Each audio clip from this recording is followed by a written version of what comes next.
Bienvenido a todo el mundo a esta webinar de la serie de webinars que está realizando la Sociedad Española de Neumología y Cirugía Torácica, SEPAR. En esta ocasión, el tema que se va a desarrollar en esta webinar es contaminación ambiental, es calidad del aire. El título que hemos puesto a esta webinar es Impacto de la contaminación ambiental en la COVID-19. Hay datos recientes muy interesantes sobre la distinta forma de enfermar y el distinto pronóstico de la COVID-19 dependiendo de los niveles de contaminación en cada ciudad. Hay otros datos también muy interesantes que nuestros ponentes van a desarrollar. Creemos, pues, que es una webinar que es doblemente de actualidad. Primero, la actualidad que le imprime hablar de la COVID-19 en el momento actual, pero también la actualidad que le imprime hablar de salud respiratoria relacionado con la calidad del aire, salud respiratoria relacionado con la contaminación ambiental. Para hablar de todos estos temas tenemos a unos magníficos ponentes, a 3 expertos que van a desarrollar ponencias en temas de las cuales conocen muy bien y son auténticos expertos. Estoy hablando de la doctora Isabel Urrutia, de la doctora Pilar Cebollero y del doctor Xavier Muñoz. Más adelante, mi comoderador, el doctor Vicente Plaza, se les presentará más a fondo. Yo lo único que quiero es agradecerles que estén de ponentes en esta webinar y ya verán ustedes cómo van a recibir mucha información científica de ellos y seguro van a aprender mucho. También quiero agradecer a la persona que comodera conmigo esta webinar, el doctor Vicente Plaza, director del Comité de Calidad de Formación y Docencia de SEPAR, pues el trabajo que ha hecho para organizar esta interesantísima webinar. Agradecer, por supuesto, a todos ustedes, a la enorme audiencia que nos vienen siguiendo en todas las webinars de SEPAR, agradecerles de verdad que estén ahí y agradecer el patrocinio no condicionado que de esta webinar está haciendo Laboratorios FAES. Yo ya sin más preámbulos paso la palabra al doctor Vicente Plaza, director del Comité de Formación y Docencia de SEPAR, para que él ya pase a presentarles a los ponentes y tiempo tendremos de ver cómo se desarrollan las ponencias para ir después preparando preguntas. Muchas gracias. Vicente, cuando tú quieras. Gracias, Carlos. Bienvenidos a esta nueva reunión telemática. Había que hablar de contaminación. Desde luego la COVID despierta muchas preguntas. Algunas se empiezan ya a responder, pero todavía permanecen muchos interrogantes. Y uno de ellos, parece que hay una asociación entre ambos fenómenos, contaminación atmosférica y una mayor gravedad o peores factores pronósticos para la COVID-19. Esta reunión la hemos organizado con una participación estelar, importantísima, como no podía ser de otra manera, con la participación del área EROM de SEPAR. La EROM es la especializada en los problemas que hoy nos tocan en esta reunión de contaminación atmosférica. Y para ello, ellos han jugado un papel antes estelar en esta organización. Por lo tanto, muchas gracias al área EROM. Bien, yo sin más dilación vamos a pasar a presentar temas y ponentes. Recordar a la audiencia que tienen la posibilidad de efectuar preguntas a través de la dirección de correo electrónico que figura en la pantalla. Por favor, cuando dirijan sus preguntas, diríjanla a uno de nuestros ponentes en concreto, para que ellos lo puedan responder en los siguientes días a través del foro que tiene SEPAR en su web a tal fin dispuesto. La reunión la hemos organizado empezando de temas amplios a temas ya más específicos. Para ello, la primera ponencia, que corre a cargo de la doctora Pilar Cebollero, que trabaja en el Complejo Hospitalario de Pamplona, en Navarra, nos va a hablar de un modo introductorio de la esencia de los aspectos claves que tienen la relación de la contaminación atmosférica con las enfermedades respiratorias en general. Pilar, por favor, tu turno. Buenas tardes. En primer lugar, quiero agradecer a Vicente y a Carlos la invitación, también a Isabel como coordinadora del área EROM. Como bien decía Vicente al principio, mi papel va a ser la introducción de conceptos fundamentales acerca de la contaminación ambiental y la patología respiratoria, sin tocar, por tanto, lo que de relación pueda tener con la pandemia COVID. Primero me gustaría comenzar por repasar algunos datos que ofreció la primera conferencia mundial de la OMS sobre contaminación del aire y salud en 2018. Y estos datos, la verdad es que son apabullantes. En 2016, el 90%, más del 90% de la población mundial vivía en lugares en donde no se respetan las directrices de la OMS sobre este tema, sobre el tema de la calidad del aire. Y esto conllevó a una mortalidad prematura, un número de muertes prematuras que ascendía a 4,2 millones de personas en el mundo, que se producían fundamentalmente en países de medianos y bajos ingresos, con especial incidencia en el sudeste asiático y en el Pacífico occidental. Entre las razones de las muertes prematuras, hasta un 18% se calculaba que podía ser por EPOC o por infecciones agudas, y no nos olvidemos de que hasta en un 6%, que es una cifra importante, lo eran por cáncer de pulmón. Si hablamos de las fuentes de contaminación, hay distintas clasificaciones, pero una de ellas la divide en 4 categorías. Las mayores, que son las relacionadas fundamentalmente con la producción de energía para todos, de grandes producciones de energía en refinerías, petroquímicas, etcétera, sobre todo por el uso de combustible fósil, pero también hay fuentes locales de interior, de gasolineras, de limpieza, y muy importante también la fuente de la movilidad, los coches, los trenes y, como bien sabemos últimamente, el uso abusivo o muy importante de aviones.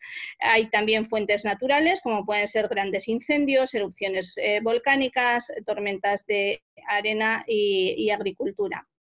Pongo esta diapositiva para compartir que realmente la contaminación atmosférica va íntimamente ligada al cambio climático. Este es un esquema gráfico que presentaba Naciones Unidas en su programa de medio ambiente, en el que pues podemos ver a la izquierda de la pantalla lo que es la actividad humana, es decir, toda la contaminación antropogénica, fundamentalmente por la quema de combustibles, pero también en usos rutinarios, que son buena parte del origen de la generación de emisiones de gases de efecto invernadero. Y sabemos que el cambio climático, con la subida de temperaturas, inundaciones y demás, impacta también sobre la salud y más concretamente sobre la salud respiratoria. Es decir, hablamos de contaminación, pero debemos paralelamente hablar también de cambio climático. Además de las fuentes, vamos a hacer un repaso de lo que son los principales contaminantes, que es el material particulado, el ozono, el dióxido de nitrógeno y el dióxido de azufre como principales contaminantes relacionados con la salud respiratoria. Vamos a ir desgranándolos un poquito. El material particulado se produce en la atmósfera por la reacción química de distintos polucionantes y pueden contener tanto partículas sólidas como líquidas o combinaciones de las mismas. Tienen una condición, y es que son capaces de permanecer, por tener una vida media larga, de permanecer largo tiempo en la atmósfera, con lo cual incluso pueden desplazarse a otros lugares de aquellos donde se han producido. Tienen efectos agudos sobre la salud, fundamentalmente irritativos, inflamatorios, pero también efectos crónicos, produciendo efectos sobre enfermedades respiratorias, pero alterando también el sistema inmune y teniendo también asociada morbilidad cardiovascular. Parece que hay personas que son especialmente sensibles al efecto del material particulado, como son, por ejemplo, las personas asmáticas, diabéticos o los que padecen otras enfermedades crónicas respiratorias y cardiovasculares. En este caso, en el material particulado concretamente, el tamaño importa y a medida que este va disminuyendo, altera la penetrabilidad, por decirlo de alguna forma, en el aparato respiratorio, de tal manera que a menor tamaño de partícula, mayor llegada a vía aérea terminal o incluso a penetrabilidad alveolar, con lo cual pues las enfermedades consecuentes van a ser también distintas. Pero no solamente el tamaño importa, también la composición, y el daño puede ser uno u otro en función de la composición de este material, que puede ser orgánico, como veis, o inorgánico, o combinación de ambos.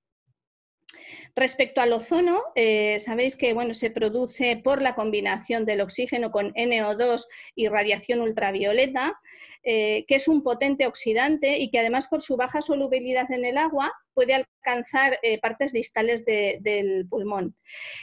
Por deberse a esta combinación atmosférica que decía, se dan picos altos diarios que se relacionan con mortalidad respiratoria y cardiovascular. Son más frecuentes estos picos en las épocas cálidas y en áreas urbanas. Respecto al dióxido de nitrógeno, es fundamentalmente producido por el tráfico, que también puede producirse por la industria, y en función de la concentración pues puede producir unos u otros síntomas. Concentraciones por encima de 0,2 partes por millón producirían tos, sibilante, disnea, broncoespasmo o incluso edema pulmonar, y concentraciones mayores pueden incluso alterar los linfocitos T concretamente, o más específicamente los CD8 y natural killer. Las exposiciones prolongadas al NO2 también se han relacionado con la aparición de enfermedades o el aumento de prevalencia de enfermedades respiratorias crónicas. Respecto al dióxido de azufre, su fuente fundamental es la actividad industrial, que utiliza azufre en su manufactura, y hay personas que se han descrito susceptibles a padecer sus efectos, como son los enfermos respiratorios, los ancianos y los niños. El efecto fundamental del dióxido de azufre es irritación y bronquitis, producción de moco, pero también broncoespasmo, porque se transforma en bisulfitus y esto, unido a terminaciones nerviosas, pueden producir más espasticidad. A otro nivel, como otras mucosas, pueden producir también irritación, y se ha visto que también pueden incluso empeorar enfermedades cardiovasculares previas. Muy levemente los hidrocarburos policíclicos aromáticos, sobre todo por su riesgo cancerígeno, no tanto inflamatorio o irritante, y lo mismo con las dioxinas, que aunque se producen industrial y naturalmente, terminan incorporándose a alimentos, y su exposición prolongada puede ser también origen de aparición de cáncer. Ya metiéndonos un poco en lo que son las patologías respiratorias concretas y empezando por el asma, sabemos de forma muy resumida por trabajos que llevan pues entre 10 y 15 años publicándose, aumenta el riesgo de exacerbaciones y el empeoramiento de sus síntomas. Recordemos bueno, pues un trabajo que fue muy comentado sobre el efecto que tenía sobre función y síntomas el pasear 2 horas seguidas por Oxford Street respecto a los mismos pacientes por Hyde Park. Otro trabajo canadiense confirmaba este aumento de prevalencia en niños que se estudiaban durante más de 4 años, y se veía un aumento claro en la prevalencia del asma, pero se ha visto también que empeora la función pulmonar, o que hay incluso un posible aumento de la sensibilización alergénica después de la exposición concretamente del ozono. En la EPOC pasa algo parecido, hay aumento de ingresos y exacerbaciones. Hay también relación con la aparición, con la prevalencia de la enfermedad, recordemos el efecto de la biomasa.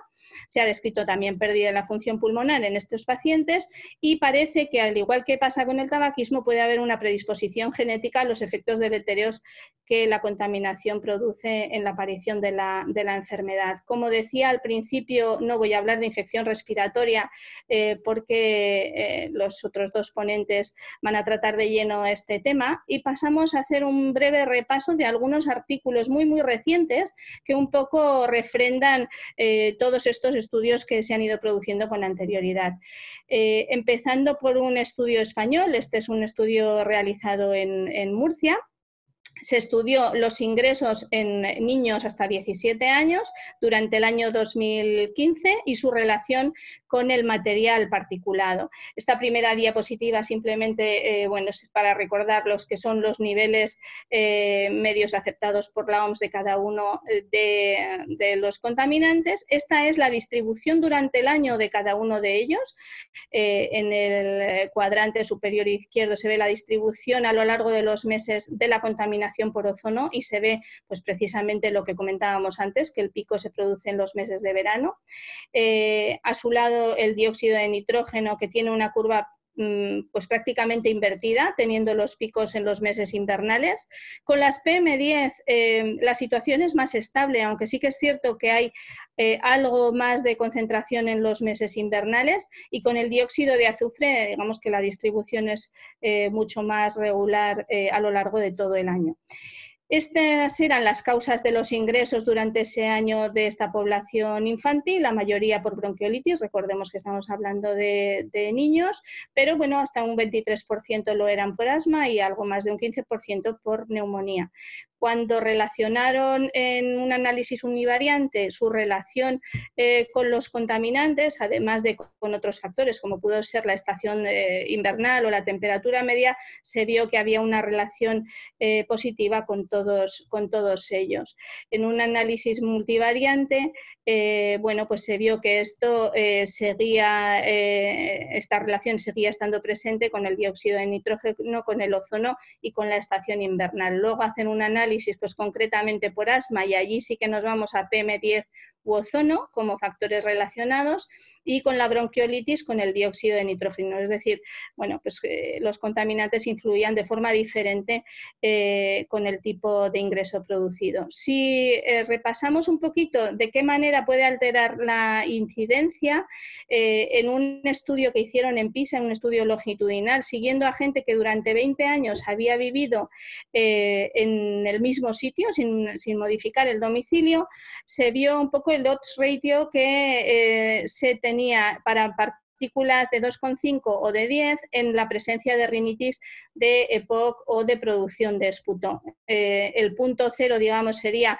la media anual de niveles de cada una de los contaminantes, y bueno, pues se ve como hay una relación en la incidencia clara en los tres procesos, siendo todos ellos significativos.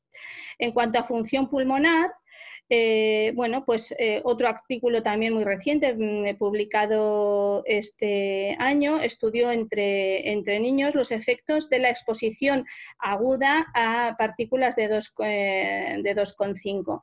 Y bueno, pues aquí se muestra los cambios en FVC, en FEF1 y en el PEF, el día del pico alto o de la concentración más alta de PM2,5, pero se ve que es al día siguiente cuando la pérdida de función es incluso mayor que el día de la exposición, y cómo, bueno, pues a lo largo de los días se va recuperando. Respecto a la inflamación, y ya voy terminando, este estudio analizó, bueno, pues la respuesta inflamatoria en mujeres mayores, de hecho eran pacientes de una media de 74 años, y lo relacionaban con la exposición a dióxido, bueno, pues a los principales polucionantes. Son 3 barras porque la primera de ellas es a toda la población de pacientes en global. La del medio es la que recoge a las pacientes que tenían enfermedad respiratoria previa, y la tercera la que tenían la prueba funcional, o sea, la alteración funcional previa a la exposición. Se ve que hay un ascenso en la mayoría de ellos, pero claramente significativo tras esa pérdida de función se producía, pérdida de función, aumento de la fracción exhalada de NO tras la exposición a PM10 y a PM2,5. Y este estudio también aúna la respuesta inflamatoria y funcional. También fue un ensayo cruzado en 29 pacientes realizado en Pekín, tras la exposición también a una ola de contaminación por PM2,5. Los pacientes estaban en habitaciones cerradas y además probaron el efecto que el filtrar el aire de esos dormitorios, eran unos dormitorios preparados, frente a no filtrarlos, tenían la protección frente al efecto de las PM2. Se ve, bueno, pues como tanto la función como el feno, como medidores de estrés oxidativo en aquellos sujetos que tenían la habitación no filtrada, empeoraba, y que además en los que lo tenían filtrado desde el principio, después en un periodo de recuperación posterior no tenían modificación porque no habían empeorado tanto desde un inicio.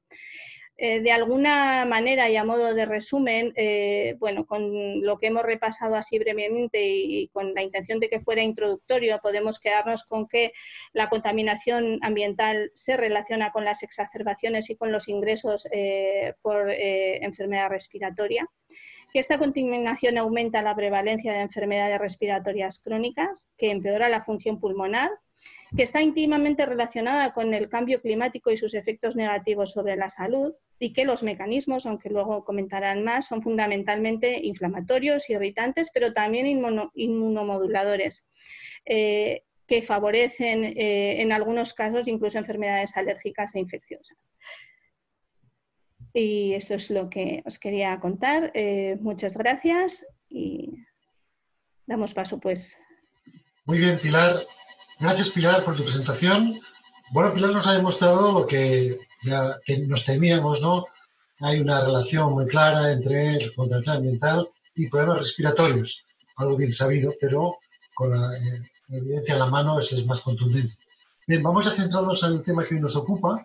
Ahora, después de la presentación de Pilar, tenemos que relacionar si esta contaminación ambiental, que sabemos que es perjudicial para la salud respiratoria, también tiene un impacto sobre la incidencia y mortalidad y peor pronóstico de la COVID-19. Para ello tenemos otra neumóloga, la doctora Isabel Urrutia, que trabaja en el Hospital de Galdacano de Vizcaya y que además ahora es la coordinadora del área Aerón de SEDAR. Por tanto, quizá una de las voces más autorizadas en nuestro país para abordar esta ponencia. Isabel, cuando quieras. Muy bien. Gracias, Vicente, por la presentación. Lo de la voz autorizada, pues bueno. Y gracias, Carlos, gracias a los dos por permitir que el área Aerón nos permita pues introducirnos también en este asunto del COVID, que tiene ahora tanto interés. Y gracias a FAES también por el interés en el tema. El tema que me toca es hablar del COVID y la relación con la contaminación. Y lo que, perdonar que he dado, se me ve, ¿no? Pero no sé pasar la diapositiva. A ver. Ahora, perdonad. Antes de empezar a hablar de COVID y de mortalidad, quería hacer una pequeña reflexión, unas diapositivas introductoras sobre la capacidad que tiene la contaminación, la incidencia que tiene en la mortalidad y sobre todo en la mortalidad respiratoria y cardiovascular. Ahí ya tenemos mucha evidencia, llevamos muchos años con muchos artículos y mucha evidencia del impacto que tiene, pero quería presentaros este artículo del New England, que es un artículo de mucho interés, porque además representa la contaminación de 625 ciudades en todo el mundo, entre ellas tenemos 45 españolas. Generalmente, como veis, es en el hemisferio norte, pero es el primer estudio, uno de los estudios que sigue un protocolo similar en todas las ciudades, con lo cual pues, le da un rigor muy bueno. Este es el mapa de contaminación, sobre todo del material particulado del PM10, que se correlaciona muy bien, y por eso no he querido poner más fotos, con el material particulado 2,5. Estos autores, bueno, pues vieron lo que ya se sabía, pero con mucho rigor estadístico, que existe una asociación independiente entre exposición a corto plazo a material particulado 10 y material particulado 2,5 y mortalidad por causa cardiovascular y respiratoria en 600 ciudades del mundo. Había un pequeño aumento en la mortalidad por PM2,5, pero bueno, entraría dentro del componente fisiopatológico, partícula más pequeña, entra más en el pulmón y produce más daño. Y además, bueno, y lo que aquí hay que tener en cuenta, porque cuando estudiamos, nos resulta, claro, nos metemos en un mundo, los neumólogos, a hablar de contaminación y nos metemos en unos modelos estadísticos que, por lo menos a mí, desde que llevo en ello, pues son difíciles porque hay mucha matemática por medio. Tenemos que tener en cuenta unas variables que generalmente los neumólogos no manejamos tanto, que por eso yo creo que nos entraña una dificultad añadida. Cuando estamos mirando generalmente el daño de la contaminación, depende, unos autores lo hacen mortal, o sea, daño a corto plazo y otros daño a largo plazo, a exposición prolongada. Este artículo, esta asociación independiente entre mortalidad es a corto plazo. Aquí estudiaban con le llaman el lag 2, que quiere decir en el día que había la incidencia de contaminantes y el día anterior. Es un artículo recomendable para adentrarnos un poco en los modelos de cómo se estudia la contaminación y la mortalidad. Y luego recomiendo también, porque tenemos en España buenos autores, y os recomiendo las lecturas del doctor Julio Díaz, que es el responsable del Departamento de Epidemiología del San Carlos, y hay muchos artículos en los que achacan la mortalidad a las partículas de manera independiente. Por lo tanto, hay evidencia del daño que hace a corto plazo la exposición al NO2, el daño que hace a corto plazo el ozono troposférico. Además, nosotros estamos en un país con mucho sol, y el ozono viene sobre todo de las tardes soleadas, cuando al final del día soleado tenemos mucho ozono en todas nuestras ciudades de buen clima, y también la evaluación a corto plazo de la mortalidad asociada al material particulado en España. Por eso hay una serie de contaminantes muy involucrados en la mortalidad en España. No os he puesto, os digo los artículos porque las tablas son un poco exhaustivas y yo creo que para esta charla pues no da lugar, pero sí que es verdad que las ciudades como Madrid y Barcelona, que son ciudades muy contaminadas, la media de mortalidad diaria por causa respiratoria y cardiovascular tiene muchísima diferencia, por ejemplo, con la de Ceuta y Melilla, o con comunidades que tienen una contaminación muchísimo más baja. Son muy buenos estudios, cualquiera de los tres que os recomiendo aquí. Bueno, como el tema es eso, estas primeras diapositivas han sido un poco manera introductoria de lo que supone la mortalidad y la contaminación. Vamos a adentrarnos en el tema de hoy, que es el virus. Y bueno, pues de la pregunta además, como lo veíamos en el telediario, cuando empezaron en Italia a infectar de coronavirus, pues los primeros fueron los del norte de Italia, ¿no? Entonces, esta alta propagación del COVID en algunas áreas del norte de Italia, qué casualidad, son las que están vinculadas a mayores zonas de contaminación, ¿no? Entonces, como ha dicho antes Pilar, este material particulado, que son partículas sólidas y líquidas, permiten dejar flotar en el aire más tiempo y generalizarse a distancias mayores. Y siempre que estudiamos también la importancia de la contaminación, tenemos que tener importancia, siempre tiene que ir en el análisis estadístico el clima, porque el clima también tiene que ver. Y hay estudios ahora, y hace poco me comentaron unos enfermeros de la SEPAR que están mirando el clima, la humedad, cómo puede también incidir en la presencia del virus. Este artículo es muy simple porque aquí los autores lo único que han expresado son dos fotos.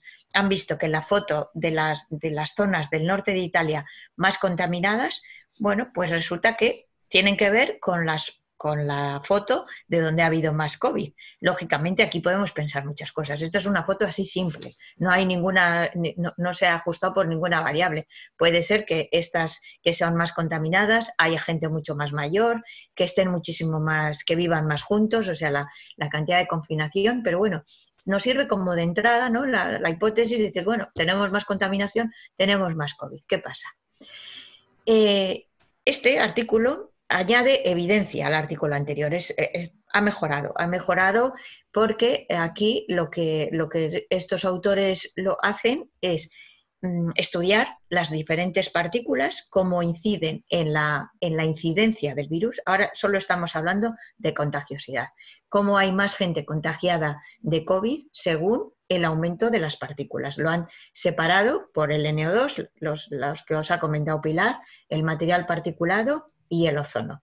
Y se ve que hay una correlación entre aumento de estas partículas y aumento de infecciosidad.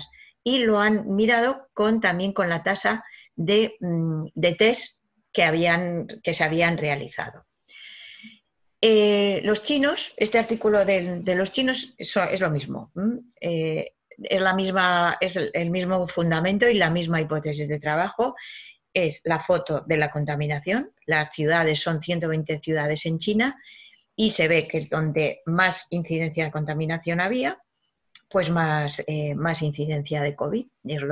Es la misma hipótesis de trabajo que los italianos. Y estos autores van un poquito más allá y sí que encuentran una significativa asociación entre la contaminación y la infección por el COVID.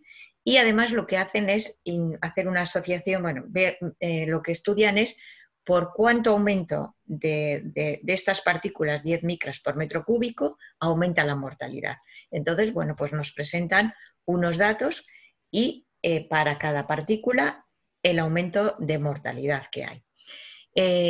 Lo único que no le sale es el SO2, pero para las demás partículas parece que hay un aumento en la mortalidad, además de un aumento en la infección. Antes de entrar en materia de mortalidad y COVID, repasando todo esto de la mortalidad, he encontrado este artículo que me parece muy interesante, que está publicado en el CHES. Como sabéis, los enfermos de COVID, pues los que tienen neumonía vírica, mueren de un distrés respiratorio, la mayoría de ellos, y estos autores encuentran en un estudio en personas mayores de 65 años, personas que llegan a la UCI por un distrés respiratorio. Las causas son diferentes, el distrés lo hacen por sepsis, otros por traumatismo, la causa del distrés es diferente, pero ven que las personas que hacen ese distrés tienen más riesgo de haber estado expuestos durante tiempo, durante más de 4 años creo que lo miran aquí, que han vivido en zonas de mayor contaminación. Y sobre todo esta contaminación la miran por el material particulado 2,5. Entonces, pues concluyen que esta exposición a largo plazo de este material particulado puede y el ozono también, se asocia con un incremento del riesgo de desarrollar un distrés respiratorio en personas mayores de 65 años. Incluso encuentran este aumento en aquellas personas que están expuestas con unos niveles más bajos de lo que nos dicen los estándares. Porque una cosa, cuando hablamos de contaminación, tenemos que tener en cuenta, claro, parece que la OMS dice unas cifras, ¿no? Pues PM hay que tener hasta tal cifra, hasta lo que sea. Pero eso no es lo bueno, o sea, lo bueno sería no tener nada, nada de contaminación. Por eso son muy interesantes los estudios cuando se estudia el daño que hace en contaminación, considerando que la contaminación excede esa cantidad que nos dice la OMS, pero también se ve que cuando no excede, pero hay exposición a material contaminante, también hay daño. Bueno, entrando en el tema de si el COVID, y la pregunta es que además se hicieron los italianos, se dijeron, bueno, ¿por qué se mueren más los pacientes que tenemos en Lombardía y en Emilia-Romagna, me parece que es la región del norte de Italia, ¿no? Porque vieron que había mayor mortalidad una vez hemos dicho que los artículos nos dicen también que hay mayor incidencia, mayor contagiosidad cuando se está expuesto al contaminante. Pero luego lo que se ha observado también que además de haber mayor contagiosidad, hay mayor mortalidad. Bueno, ¿por qué hay mayor mortalidad? Un argumento sería el anterior, ¿no? Si la contaminación produce o tiene un factor de riesgo para producir un distrés respiratorio, bueno, pues aquellos sujetos que tienen una neumonía vírica por COVID podrían tener mayor riesgo para desarrollar el distrés. Este artículo, que es uno de los primeros que sale, claro, esto pues todo viene de 2 meses aquí, con lo cual, pues como os podéis imaginar, hay muy poca bibliografía escrita y todo bueno, ya os voy a comentar con sus cosas, ¿no? Este artículo, que lo que quiere, la hipótesis que trabaja es que los factores asociados con el riesgo, sabemos que nuestros enfermos de COVID, cuando decíamos, bueno, ¿qué factor de riesgo es para tener mayor mortalidad por COVID. Y además lo hemos visto, ¿no? Personas mayores, personas con hipertensión, llamativamente, a mí me llamó mucho la atención, personas con cardiopatía, diabetes, insuficiencia renal, han sido factores asociados con riesgo para ir peor por la infección con el COVID. Bueno, pues estas enfermedades tienen mayor incidencia cuando en las personas que están expuestas a largo plazo a la contaminación. Lógicamente sabemos que la contaminación hace daño cardiovascular y cardiorrespiratoria. Y la causa probable de muerte, como ya lo han dicho muchos autores, parece que es una liberación incontrolada de citoquinas y una severa reacción del sistema inmune. Bueno, pues se ha visto que la exposición a NO2 causa respuesta inflamatoria y puede inducir a la síntesis de citocinas. Ya lo ha apuntado Pilar, que además de la irritación, la contaminación hace daño, en primer lugar, contra la defensa, contra los cilios, pero también altera el sistema inmune. Entonces, sabemos que la alta concentración de NO2 se asocia con la mortalidad respiratoria. Y hay un paper ahí que os lo he puesto en pequeñito que también me llamó la atención, ya del 2017, en el que autores que veían que las personas que estaban expuestas a NO2 tenían un aumento de la interleuquina 6, que dentro sabemos que esta tormenta inmunológica de citoquinas que existe en nuestros enfermos con neumonía vírica, la interleuquina 6 está presente. Bueno, el objetivo ha sido de estos autores valorar la contribución a largo plazo, quedaros con esto, de la exposición a NO2 sobre la mortalidad del coronavirus. Y ellos lo combinaron tres datos de bases. Está hecho por expertos, ¿no? Son sobre todo del área del departamento de geografía, o sea, son gente del mundo de la física. Combinan tres datos de bases. La concentración troposférica de NO2, el flujo vertical del NO2 y el número de fallecidos por coronavirus. Y estudian, que esto puede ser interesante, 66 regiones administrativas de España, Francia, Italia y Alemania. Y mirando la concentración de NO2 en la troposfera y el flujo vertical como se ve ahí en la imagen de la izquierda. Y estudian la contaminación enero y febrero del 2020. Lo de a largo plazo ahora lo veremos. Pero ellos enero y febrero. Bueno, y presentan estos datos. Presentan que de los fallecidos que tienen en estas comarcas, el 83% de los fallecidos estaban expuestos a cifras de 100 micromoles por metro cuadrado. Los que estaban expuestos a 50 a 100 había un 15% de mortalidad y menos de 50 a 1,5 mortalidad. O sea que, bueno, a grosso modo, aquellos fallecidos se morían más los que tenían el background de haber estado expuestos a mayores cifras de NO2. Concluyen los autores que, sobre todo, en estas zonas se observan dos áreas calientes de NO2, el norte de Italia y Madrid, ¿no? Que parece que es donde más encuentran estas zonas. Y ellos dicen que la exposición crónica al NO2 puede ser un alto contribuidor a la mortalidad por COVID. Bueno, hay una carta a este artículo de la doctora Chudnovsky, tiene un nombre difícil, Alessandra Chudnovsky, que pone a los autores a caldo, por decirlo suavemente, porque dice que, bueno, que han mirado, como todo, a grosso modo, no han ajustado por ninguna variable, lógicamente, ni por la edad, porque posiblemente en Madrid tenemos muchísima gente mayor, áreas muy confinadas, pues en las residencias de mayores donde desgraciadamente ha habido muchos, y también les critica, por eso os he dicho lo de la exposición a largo plazo, que llamen a largo plazo haber estado expuestos en enero y febrero a contaminación. Bueno, pues la verdad es que le pone muchas pegas. El autor vuelve a escribirle a la que le pone así un poco, le dice todas estas cosas, un poco defendiéndose, y yo, pues el interés que tiene, es verdad que no está ajustado por muchas cosas porque esto es muy difícil, pero bueno, es un planteamiento. El artículo yo creo que sirve para reflexionar y hacer un punto y adelante, y además pues yo creo que tiene su mérito en esta época y en haberlo hecho en este plazo tan pequeño. La doctora Chudnovsky, cuando le escribe al autor, le dice, pone que hay otros autores en Estados Unidos que hacen que a ella le parece que tiene un poquito más fundamento, y es este que os voy a presentar.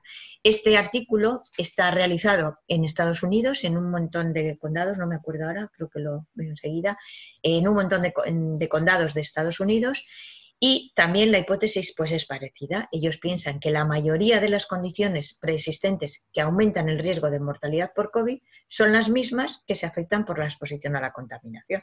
Como hemos dicho antes, hipertensión, diabetes, enfermedad cardiovascular y enfermedades cerebrovasculares son aquellas que inciden cuando hay contaminación. Y también los autores reflexionan sobre que el COVID-19 se asocia con una gran carga inflamatoria que puede inducir una inflamación vascular, miocarditis, que hemos visto que además ocasiona, y arritmias cardíacas.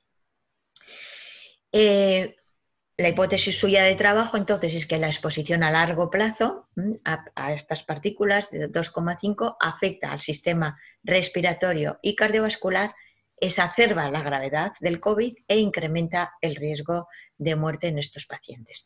Eso, aquí viene la cifra que no me acordaba, son datos de 3.000 condados hasta abril del 2020, que hace varios años de exposición a las áreas de contaminación, y ajustan la mortalidad. Lógicamente este artículo es mejor que el anterior porque ajustan por el tamaño poblacional, las camas hospitalarias, los individuos que han realizado el test, ajustan por el clima, por las variables socioeconómicas, la obesidad y el tabaco.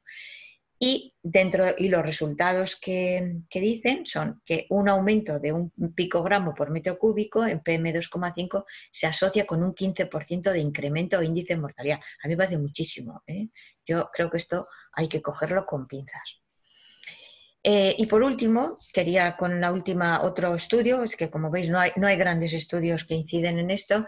Esta es una reflexión que dicen que además de la contaminación, porque resulta que donde más se mueren en Estados Unidos o donde más empezaron a ver la incidencia y la mortalidad del COVID era en Nueva York y en Michigan, ¿no? Y sobre todo en los estados, sobre todo en la ciudad de Nueva York y en Detroit.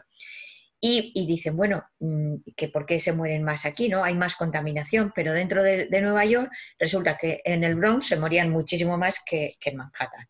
Lógicamente, además de la contaminación, esto es como un poco reflexionar que además de la contaminación tiene que ver el estatus socioeconómico, pero también hacen un apunte racial, porque parece que los afroamericanos se mueren más que el resto de las razas. Pero claro, lógicamente también, pero ellos claro, miran el porcentaje de afroamericanos que hay con respecto a la población general, ¿no? Y no es tanta como la mortalidad que hay en los afroamericanos.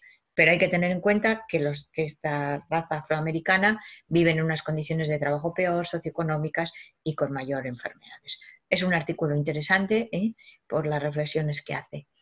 Bueno, para concluir, yo me quedaría con que la exposición a corto y medio plazo a contaminantes puede aumentar la incidencia de infección por COVID-19, que esta contaminación ambiental puede aumentar la neumonía por COVID, la mortalidad, perdón, de las neumonías por COVID, y que la calidad de aire debe ser tenido en cuenta como prevención para las epidemias, porque esto lo dicen todos los autores. Claro, ahora en plena pandemia no podemos hacer nada, pero lo que podemos hacer es una reflexión de decir, bueno, es que la contaminación es malo para todo, ya todo lo que nos ha dicho Pilar, el asma, el EPOC, ya sabéis, las infecciones, todo. Pero también sabemos que si esto sigue cambiando, porque ahora nos ha venido el COVID, pero esto es el futuro, ¿no? Que nos puede venir. Si cambiamos el clima,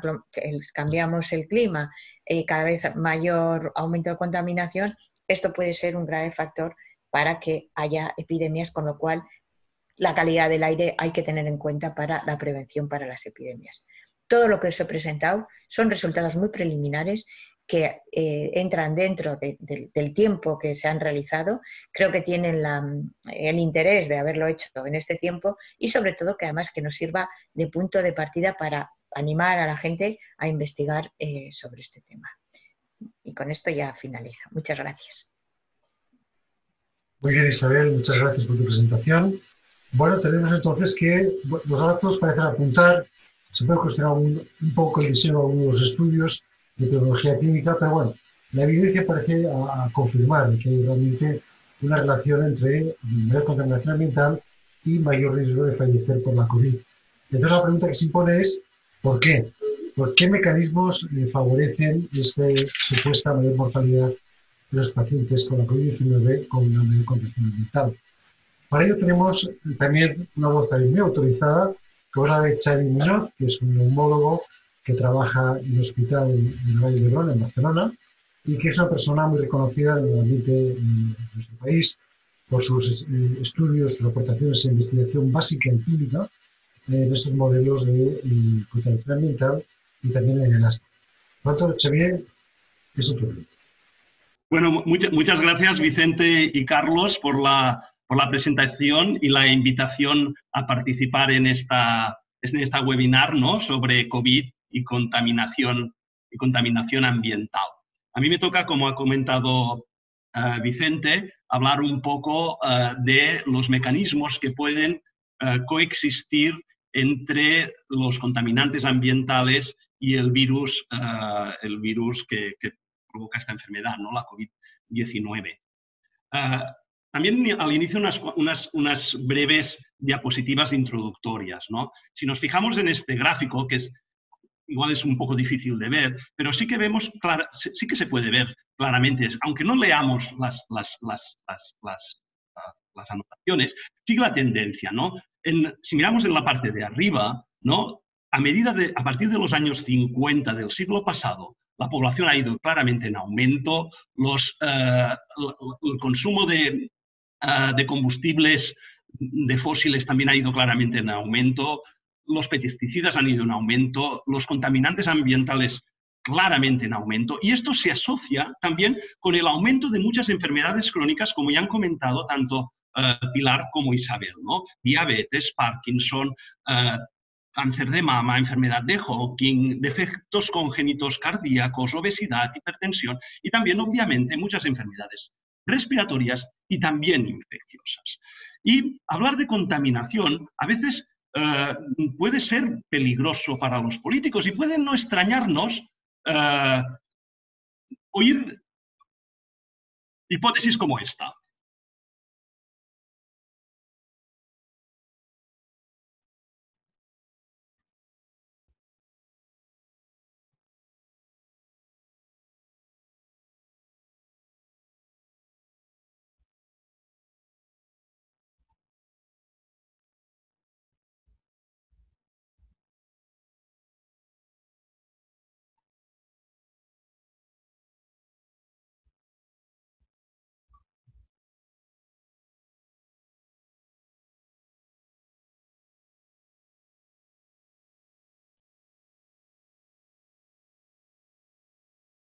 Y es evidente que el clima puede afectar, pero no hemos de olvidar que los países que citaba la ministra o las ciudades que citaba son ciudades que están en países altamente contaminantes, como lo demuestra esta tabla que China, Estados Unidos e Irán claramente están entre los 15 países top donde la contaminación realmente se asocia con una mortalidad prematura por causa de la misma, ¿no? Y efectivamente, tanto en Estados Unidos, Irán, China o España con estas ciudades, ¿no?, se ha demostrado una alta incidencia de casos de la enfermedad, con una alta incidencia de fallecidos. Y a lo mejor sí que es una línea, pero a lo mejor la contaminación también juega un papel y no tanto la línea, o conjuntamente a lo mejor con la línea climática, ¿no? Y no querré repetir un poco lo que ya ha dicho Isabel, pero sí que me gustaría poner algún otro ejemplo, ¿no? Por ejemplo, recientemente publicado en California, ¿no? Que es dentro de Estados Unidos, las ciudades californianas están en el 10º lugar de ciudades más contaminadas dentro de Estados Unidos. Y aquí se ha demostrado por 2 métodos estadísticos diferentes que efectivamente existe una correlación, ya digo, usando 2 métodos estadísticos diferentes, una clara correlación entre afectación por COVID y contaminación y afectación por muertes o muertes por COVID y contaminación. No insistiré en esta, ya la ha presentado Isabel. Probablemente, aparte de los factores de riesgo que conocemos, de edad, sexo, diabetes, enfermedades renales, etc., hay otros factores sociales y entre ellos la contaminación, como ya ha dicho Isabel, que juegan sin duda un papel muy importante. Y es que la contaminación puede jugar un papel de doble forma. Una, en cuanto a la capacidad que puede tener el pulmón, o en cuanto a la afectación que la contaminación puede ocasionar en el pulmón, en cuanto a la capacidad de poder eliminar el virus. Y otra forma empeorando, como también han comentado tanto Isabel como Pilar, empeorando las enfermedades crónicas de base y haciendo al individuo mucho más susceptible al virus, ¿no? Pero hasta aquí nos hemos movido en un campo de relaciones.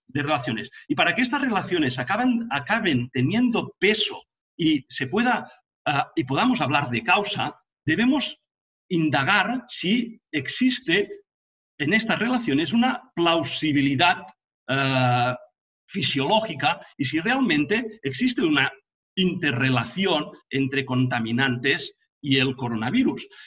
Lo que les voy a presentar también todavía está en un campo muy especulativo, pero son ideas que a lo mejor sí que abogan para esta interrelación a nivel más básico entre los contaminantes y el virus, ¿no? Si vemos un poco los estadios de la enfermedad, ¿no? En un primer momento, el virus, cuando nos contagiamos, lo que hace es unirse sobre todo a las células de la cavidad nasal, al epitelio ciliado, ¿no? De la vía respiratoria alta. En esta situación puede estar 1 o 2 días, el individuo puede no tener síntomas, sí que ya puede salir una PCR positiva y el individuo puede ser contagioso. Y en este punto, la respuesta de la inmunidad innata en estos 2 días primeros de contagio es un poco limitada. También aquí hay una cosa a revisar, y es que precisamente en estas vías respiratorias altas, y es una cosa a comentar y a reflexionar, e incluso en las vías aéreas más proximales, el receptor más básico que se ha involucrado en la entrada del virus en la célula, que es el receptor de la angiotensina, ¿no? el famoso AC2 ahora, es relativamente escaso en estas células.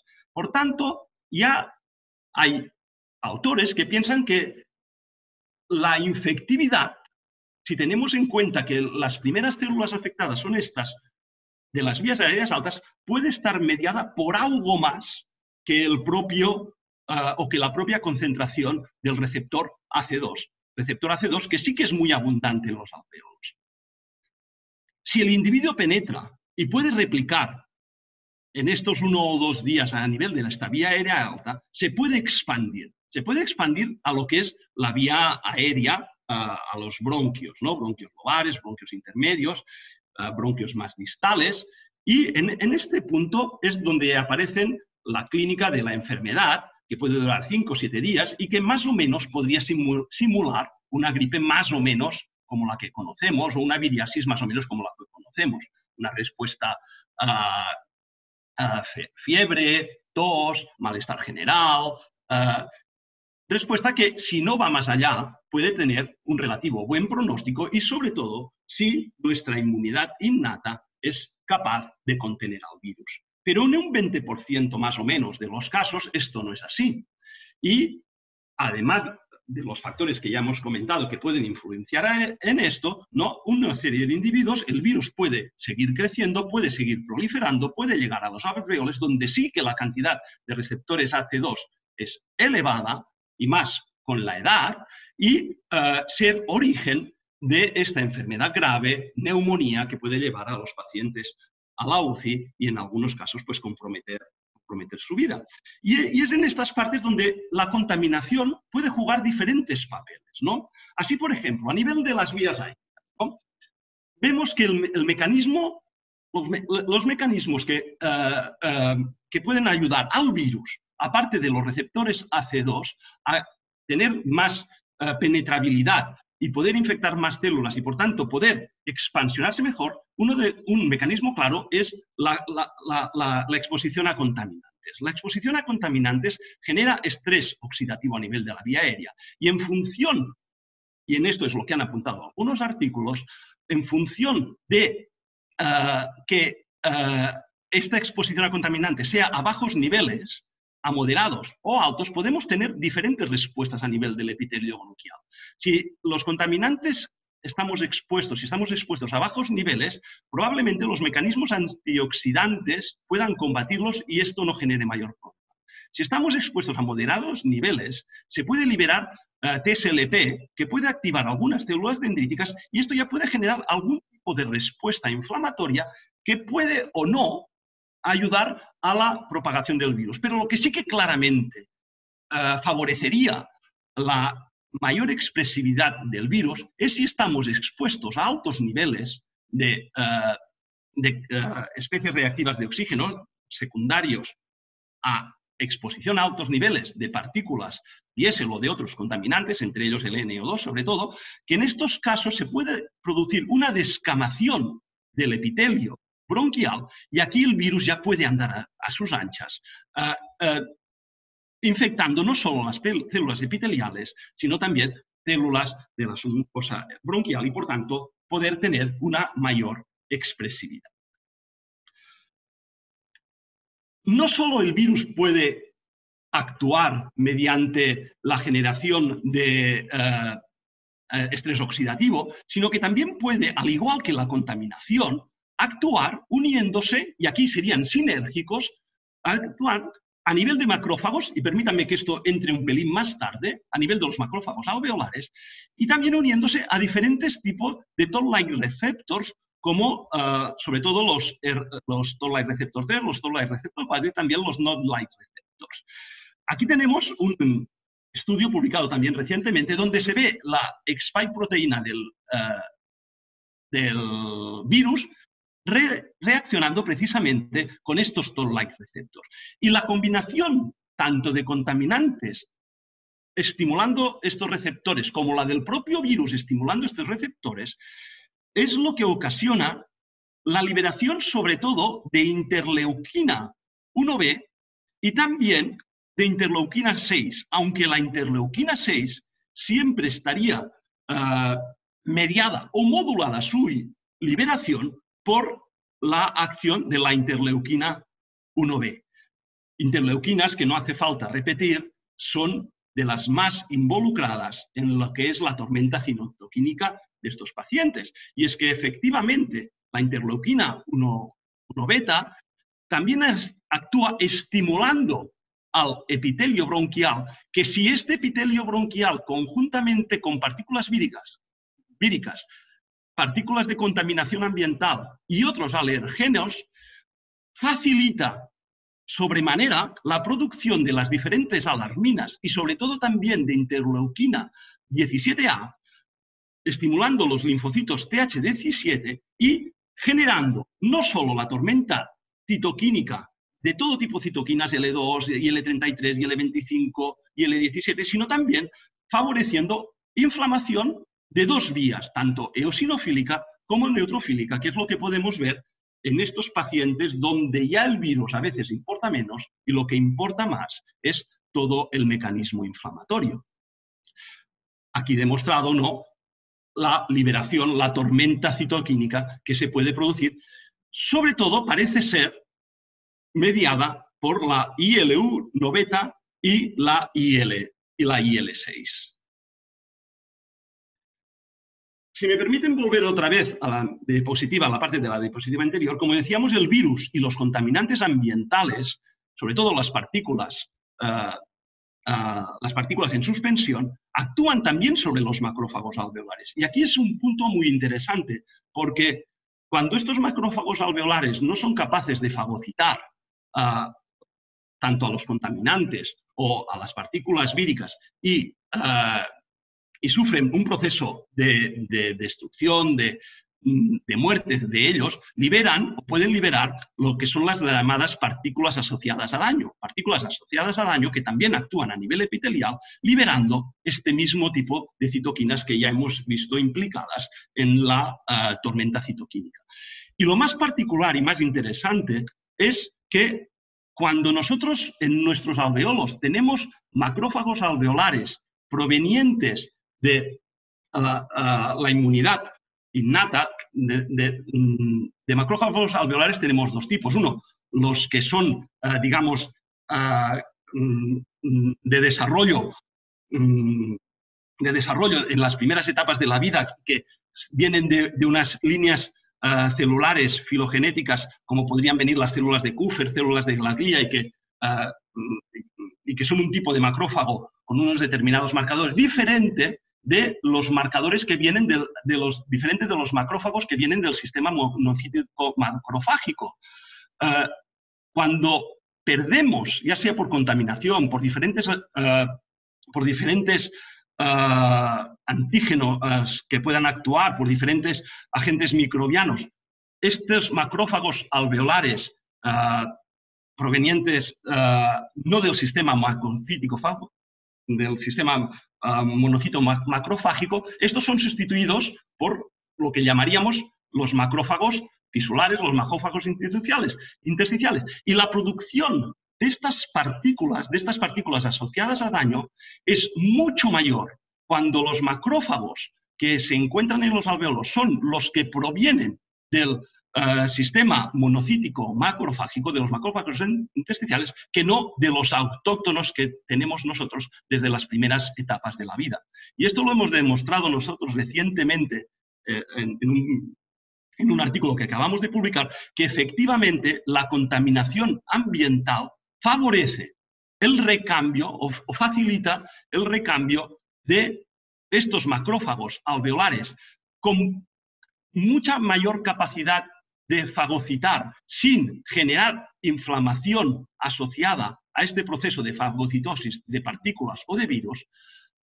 Como digo, favorece el cambio a macrófagos del intersticio que cuando fagocitan virus u otros elementos generan muchas más partículas asociadas al daño y mucha más inflamación subsecuente. El último punto que me gustaría también comentar, que también puede interrelacionar los contaminantes con el virus, es la estimulación de los receptores aril hidrocarbonados. Estos son los receptores citoplasmáticos que regulan tanto la expresión del factor de necrosis kappa beta como la diferenciación de células T reguladoras y TH17.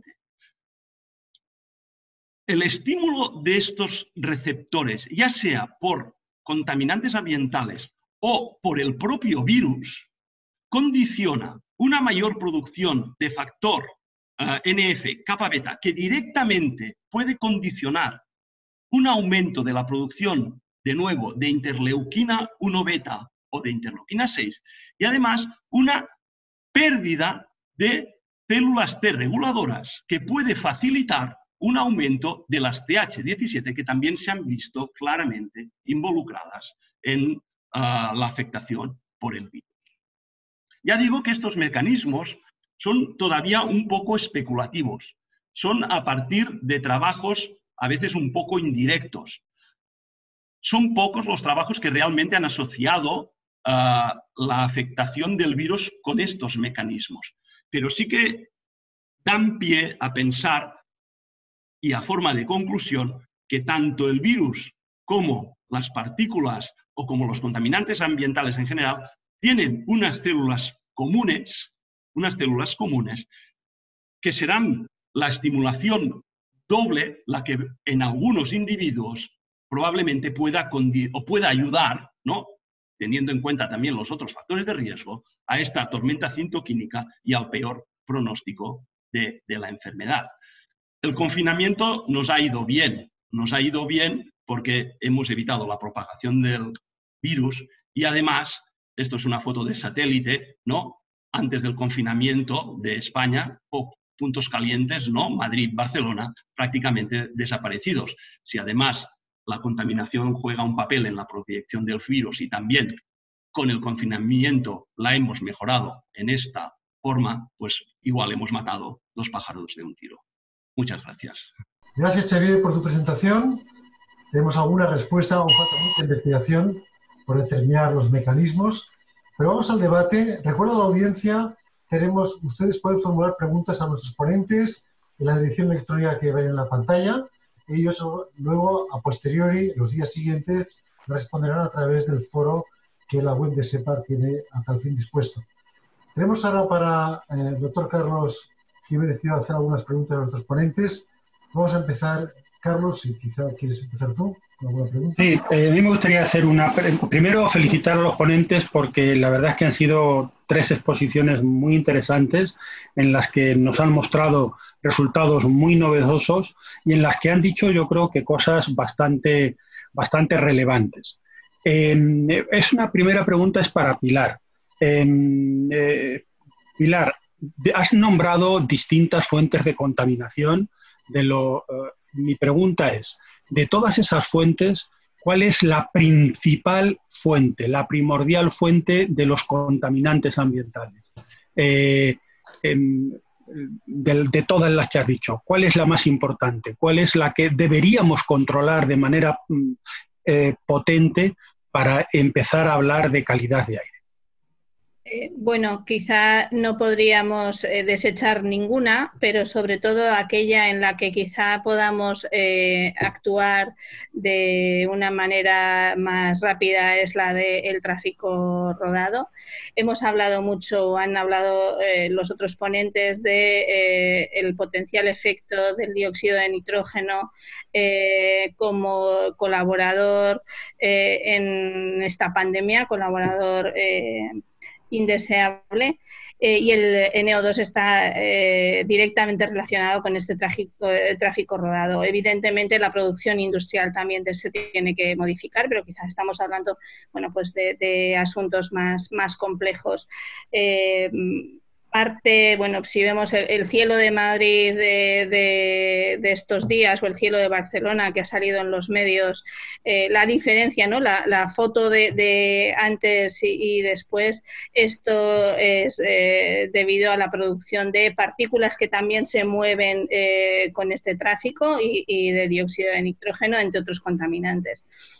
Yo no eliminaría ninguno, pero quizás si me tuviera que quedar con uno sería con el tráfico rodado. No sé qué opinarán el resto. Si alguien quiere intervenir del resto de ponentes. En Barcelona tenemos el problema añadido del tráfico rodado, el problema de los cruceros en el puerto.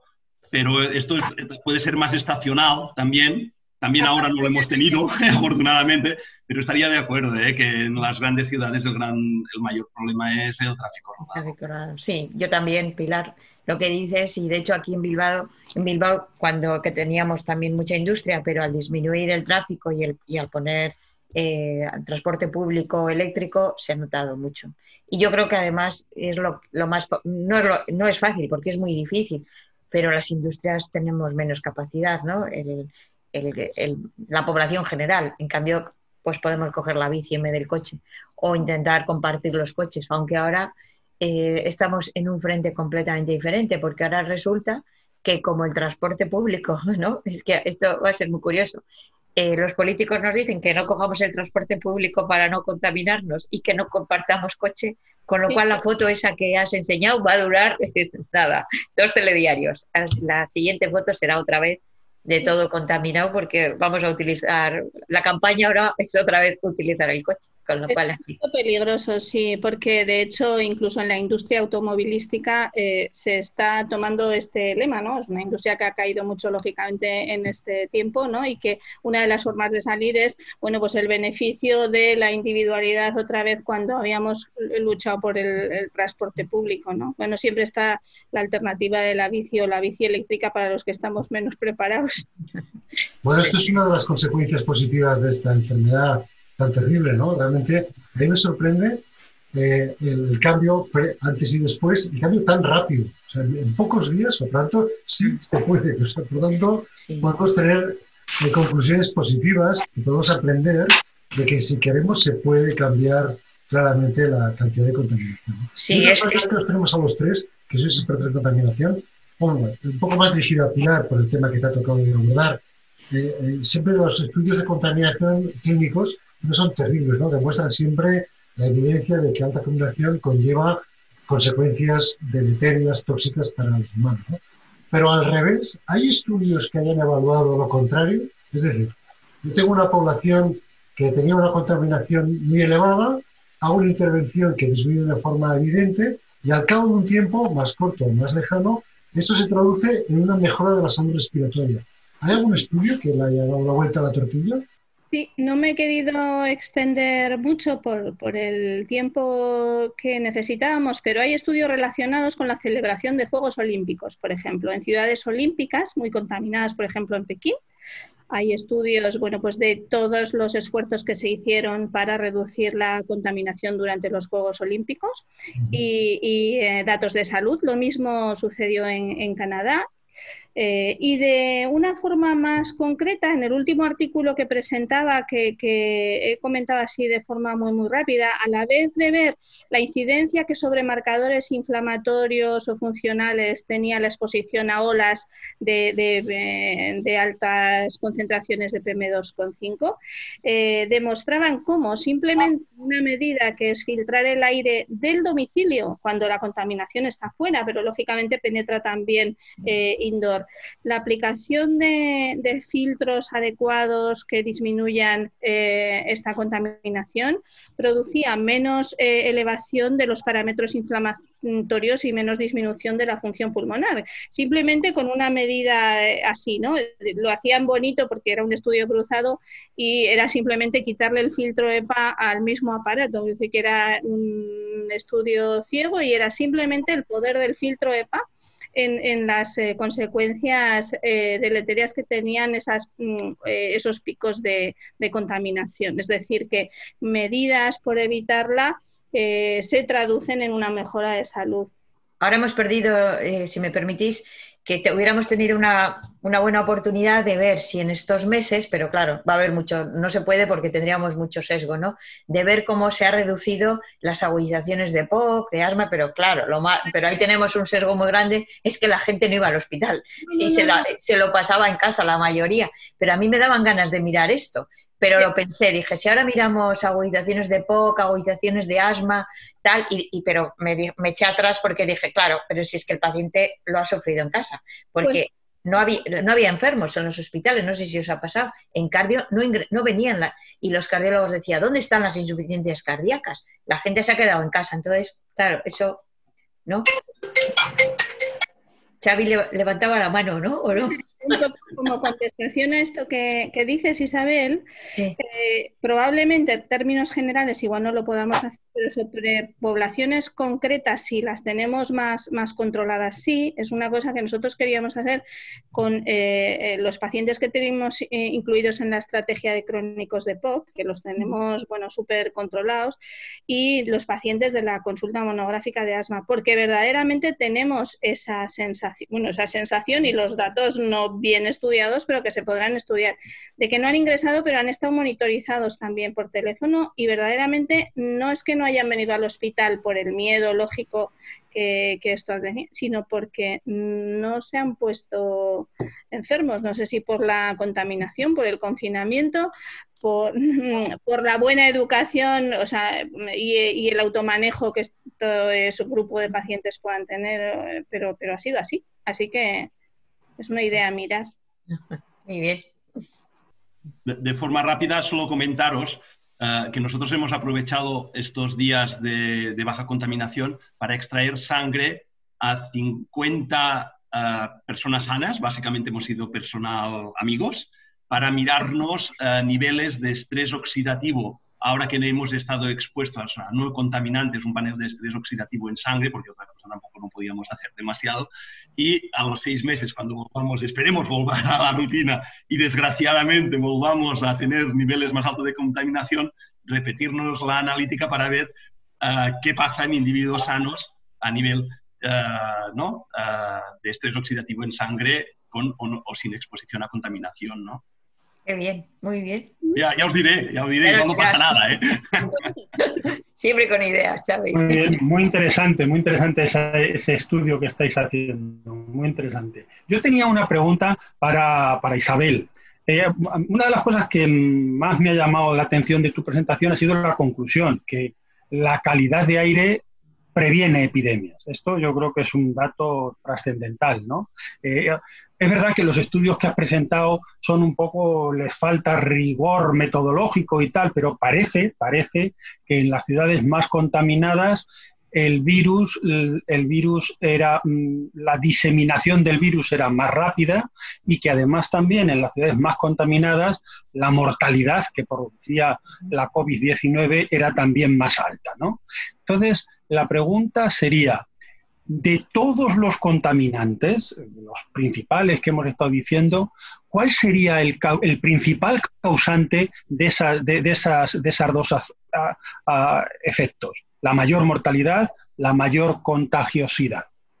Lo que más han mirado en estos artículos es el NO2, el dióxido de nitrógeno, y el material particulado, el PM2,5, que son, sobre todo, como ha dicho Pilar, además los mayores asociados al tráfico rodado. Con lo cual, esos son lo que nos tenemos que preocupar, es de disminuir este material particulado. Y luego lo que es interesante, que yo le preguntaría a Xavi, ¿no?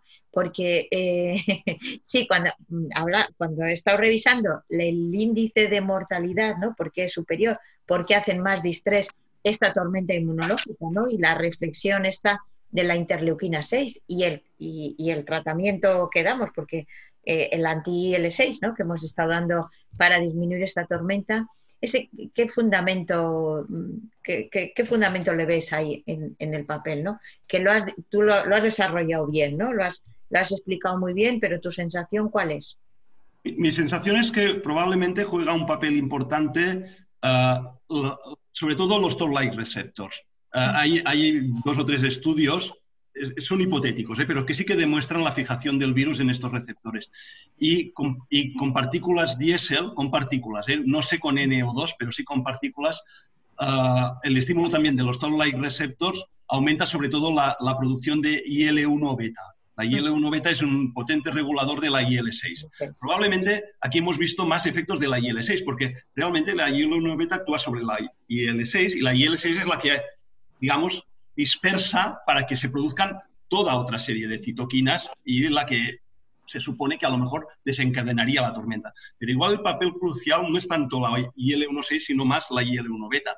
Y de hecho, hay 2 ensayos clínicos en marcha que no sabemos resultados. A lo mejor no se les ha dado tanta notoriedad como el del tocilizumab, ¿no? Que inhibe la IL-6, que es con anakinra y con canakinumab, que son 2 inhibidores de la IL-1 beta. Veremos qué sale. Pero yo confiaría más con la inhibición de la IL-1 beta que no la IL-6, ¿eh?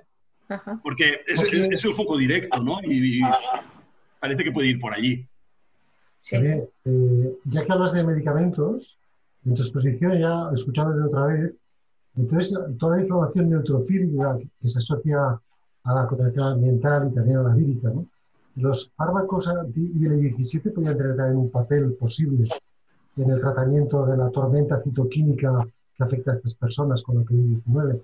¿Hay alguna información en este sentido de este grupo terapéutico? Yo no lo he encontrado, pero es cierto, pero igual pasaría un poco lo mismo que cuando se ha probado con el asma, ¿no? Que igual los anti-IL-17 deprimen muchísimo todo lo que es la inmunidad innata. Y a lo mejor sí que ayudarían, ¿no? Pero igual cogeríamos otras miles de infecciones por la depleción neutrofílica importante que hacen, ¿no? Yo no he leído nada directamente, que no quiere decir que no lo haya, pero no he leído nada directamente ante IL-17 así con cara y ojos. Una pregunta, Xavier. Esto que has contado de los 2 tipos de macrófagos, de la diferente activación y de los diferentes resultados para la patogenia de la patología atribuida a la contaminación, ¿esto es algo que también se ve en otros tipos de enfermedades? Sí, yo creo que sí.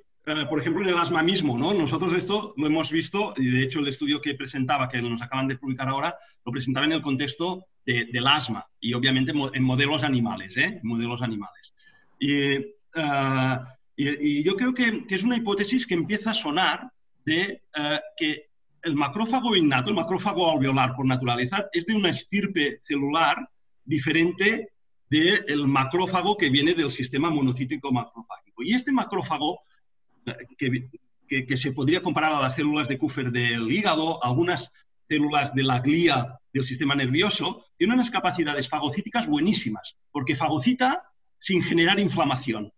Y cuando estos macrófagos o estas células defensivas de estos otros órganos son sustituidos por los macrófagos del sistema monocítico macrofágico, también fagocitan muy bien, pero generan muchas más de estas partículas, de estas DAMs, asociadas al daño y potencian la inflamación. Esto es una hipótesis, es decir, hay alguna evidencia. Nosotros en contaminación hemos visto que pasa esto, que en los ratones disminuye cuando los exponemos a contaminantes el macrófago alveolar natural, por decirlo así, y aumenta el macrófago intersticial, que es el que proviene del sistema.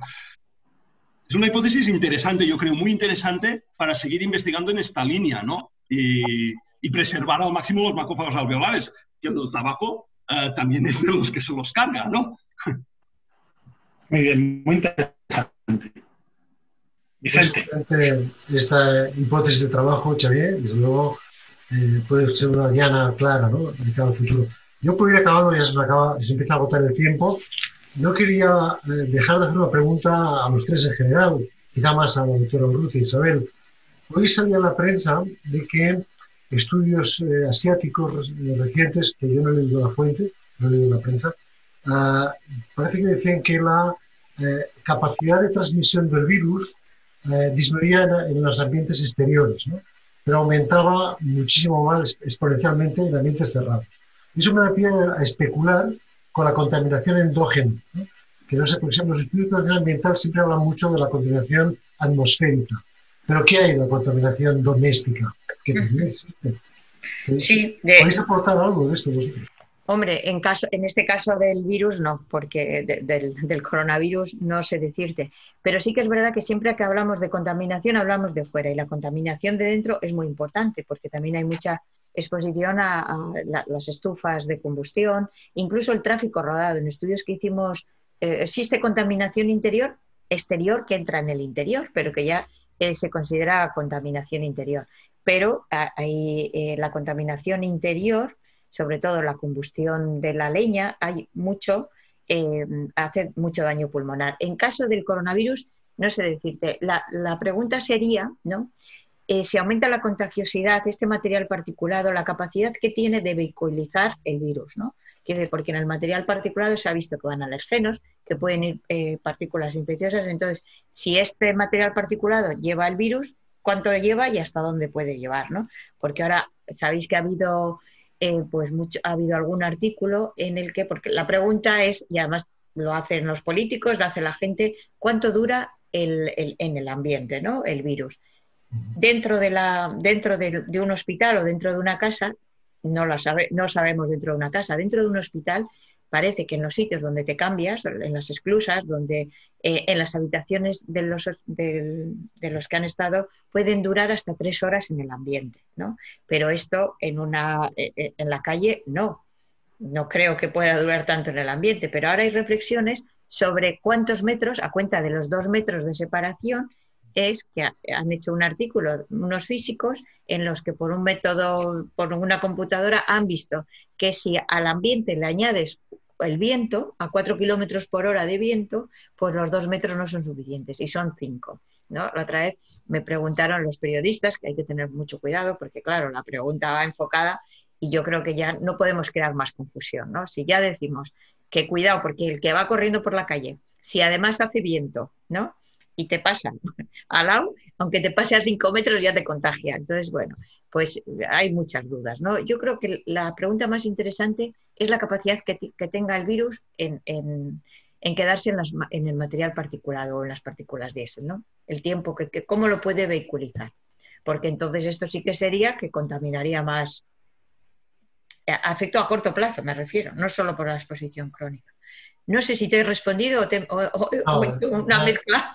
No, mi pregunta es muy difícil respuesta. Pero como era un tema hoy de actualidad en los medios de comunicación, quería sacar nuestros 3 expertos en SEPAR de contaminación a ver qué opinabais, ¿no? En fin, yo para acabar, tenemos acá al presidente de SEPAR y a la coordinadora del área EROM de SEPAR, ¿no? Y este año es el año SEPAR de la contaminación ambiental. ¿Hay algo que decir de SEPAR de contaminación y COVID? Presidente de SEPAR, coordinadora. le vamos a llamar el año SEPAR por la calidad del aire, porque el mensaje es mucho más positivo. Lo que tenemos que intentar desde la SEPAR es qué vamos a hacer para mejorar la calidad del aire, ¿no? Entonces, yo creo que un argumento para convencer a todo el mundo es que, aparte de todas las enfermedades que nos ha contado Pilar, ¿no?, que hacen daño, pues lo que tenemos que intentar es, como neumólogos, pues hacer campaña para mejorar la calidad del aire. Y Carlos seguro que tiene algo que decir también. Un poco más de lo que tú dices. Dejar claro que este año SEPAR va a ser año SEPAR por la calidad del aire, que lo vamos a comenzar en julio de este año. A finales de julio haremos el acto de presentación del mismo. Ya la coordinadora, la doctora Isabel Urrutia, tiene muy bien definidas cuáles van a ser las distintas actividades que vamos a realizar a lo largo del año. Yo creo que estamos además también en contacto con posibles industrias que nos ayuden, con compañías que nos ayuden mediante un patrocinio no condicionado para poner en marcha estas actividades, y además esperamos que el año termine en el Congreso de Sevilla del año 2021. Así que yo estoy seguro que con la coordinadora que tenemos de este año, el año SEPAR por la calidad del aire va a ser un completo éxito, lo puedo asegurar. Gracias, Carlos. A ver. Bueno, tiempo. Si hay que añadir alguna cosa más antes de acabar de despedir. ¿Cuál? ¿Me has dicho a mí? Entonces, Carlos, vamos a hacer las conclusiones. Nada, por mi parte solamente agradecer enormemente a los tres ponentes pues en las presentaciones que han hecho, que han sido perfectas. Agradecerte a ti, Vicente, la colaboración que hemos tenido en esta comoderación de esta webinar. Agradecer también a la audiencia pues su asistencia, recordarles que tienen ese email, esa dirección de email que figura en la pantalla para que envíen sus preguntas, que serán respondidas por los ponentes en un plazo de 24 o 48 horas, y agradecer al Laboratorio FAES el patrocinio no condicionado de esta webinar. Y 3 frases para resumir cada una de las ponencias. La ponencia de Pilar, resumirla con que la contaminación ambiental es causa de POC, de asma y de infecciones respiratorias. La ponencia de Isabel, resumirla con la frase de que la calidad de aire puede prevenir epidemias. Y la ponencia de Xavier, tratarla de resumir un poquito, porque como es más complicada, o a mí me lo ha parecido que entiendo menos de todas esas cosas, me vais a dejar que diga más de una frase. Pero me ha parecido una ponencia preciosa. La expresión, la exposición a los contaminantes genera estrés oxidativo tanto en las células del aparato respiratorio superior como en las células del aparato respiratorio inferior. Ese estrés oxidativo facilita que el virus penetre en el interior de las células y que al fin a la postre hace que la tormenta citoquímica sea mucho más potente debido a contaminación ambiental. Nada más, esto era lo que yo quería decir. Muy bien, pues muchas gracias y espero que la audiencia haya disfrutado de la webinar. Hasta luego a todos.